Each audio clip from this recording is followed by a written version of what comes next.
everyone, welcome to the Touch to Click channel. In today's video, I will show you how to exclude a word from a Google search so you can filter out unwanted results and find more accurate information. Now let's get started. Step 1. Open Google in your web browser on your computer or mobile device. Google is a search engine that helps you find information, websites, images, and more from the internet. Step 2. Type the word or phrase that you want to search for in the Google search bar. This is the main topic. Step 3. Add a minus symbol directly before the word you want to exclude from the search results.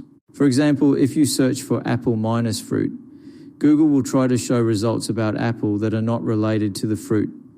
The minus symbol tells Google to remove pages that contain that specific word. Step 4. Make sure there is no space between the minus symbol and the word you want to exclude. Step 5. Press the Enter key or tap the search button to run the search. Google will now display results that include your main keyword, but avoid pages that contain the excluded word. Thank you for watching, and don't forget to subscribe to the Touch to Click channel.